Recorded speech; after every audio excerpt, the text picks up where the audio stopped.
জামাত ইসলামকে নরম পায়া কতজন যে কত খেলা খেললো বেচারাদেরকে নিয়ে, এই দিক দিয়ে ফতুয়ার খেলা, ওই দিক দিয়ে সেকুলারদের খেলা। জি, জামায়াত সাধারণত কখনো ফুল দিতে আসে না সুদ মিলে, এবার আপনারা কি মনে করে আইলেন? এবার রাষ্ট্রীয় আচার হিসাবে সূরা ইউসুফের ৭৬ নম্বর আয়াতে ইউসুফ আলাইহিস সালাতু ওয়াস সালাম যখন তৎকালীন বাদশার নিয়মাধীন ওই সংবিধানের অধীনে মন্ত্রী হয়েছেন, তখন তাকে কি করতে হয়েছে? ওই নিয়মগুলোকে সাথে সাথে তিনি বাদ দিতে পারছেন?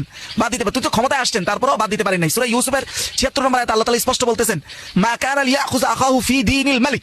হযরত ইউসুফ আলাইহিস সালাতু ওয়াস সালাম যে ওনার ভাইকে বনিয়ামিনকে যে রাখতে চাইছে, রাখার কোনো সুযোগ ছিল না ওই রাষ্ট্রের সংবিধান অনুযায়ী। এটা কিন্তু আল্লাহর সংবিধান অনুযায়ী না, মিশরের তৎকালীন সংবিধান অনুযায়ী রাখতে পারেন নাই। ইল্লা আইয়াশা আল্লাহ, আল্লাহ বলতেছেন যদি আল্লাহ না চাইতেন। তো আল্লাহ চাইছেন, আল্লাহ হযরত ইউসুফের মাথার মধ্যে বুদ্ধি দিয়েছেন, ইলহাম করেছেন, ওহী করেছেন।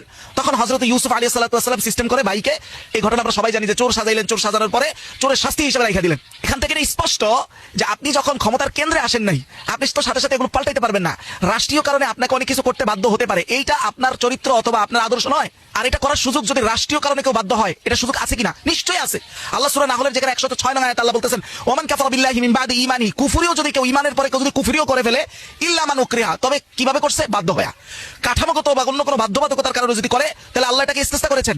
তবে বলছে ওয়াকলবুহু মুতমাইন্নুন বিল ঈমান, তার ঈমান মুতমাইন বিল কলব থাকতে হবে। ওইটা আছে কি আছে না, ওইটা আপনি কি দেখবেন? কেউ দেখে? আল্লাহ সূরা বাকারার ১৭৩ নম্বর আয়াতে কথা স্পষ্ট মূলনীতি দেন নাই যে ফামানি তুররা গায়রা বাগি ওয়ালা আদিন ফালা ইসমা আলাইহি, কেউ যদি কোনো কারণে বাধ্য হয়ে কোন পাপের কাজেও সে যায়, আল্লাহকে বলেন নাই সে যদি বাধ্য হয়ে যায় তাহলে ফালা ইসমা আলাইহি, তার উপর কোনো গুনাহ নাই। ডক্টর আফওয়া খালেদকেও আমরা অনেক প্রশ্নবিদ্ধ করেছি, আপনি ওটা করতেছেন কেন, ওটা করতেছেন। তিনি বলেছিলেন না যে আরে ভাই আপনি এই চেয়ারে আসেন, এটা তো সেকুলার চেয়ার, এই চেয়ারটা যে পরিবর্তন করতে আমরা চাইতেছি, ওটা তো আপনারাও দিতেছেন না। আমরা আলেমরাই তো সেকুলারদের এই সেকুলারিজমের চেয়ারকে শক্ত রাখতেছি বিভিন্নভাবে। তো এই দায় কি শুধু বেচারাদের তাদের উপরে আসবে, আমাদের উপরে আসবে না?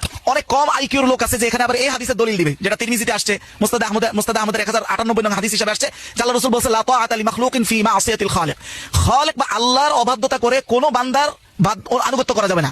আরে ভাই আনুগত্য কাকে বলে? আনুগত্য কাকে বলে? আনুগত্য হচ্ছে যেটা নিজের স্বইচ্ছায় মন থেকে করা হয়, ওটা হলো আনুগত্য। যে জিনিসটা বাধ্য হয়ে মানা হয় ওটাকে আনুগত্য বলে না, ওটা বাধ্যবাধকতাই বলে।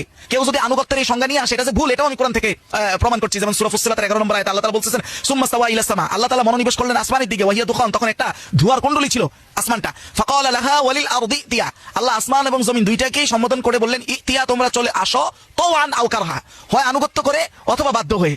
তার মানে আসতে হবে, আসতে বাধ্য হওয়াটা আনুগত্য না, যেটা বাধ্য না হয়ে করা হয় সেটা হলো আনুগত্য। ক্বালা তাআতাইনা তাইঈন, তখন আসমান জমিন কি বললো? না আল্লাহ বাধ্য না, আমরা আনুগত্য করে আসতেছি।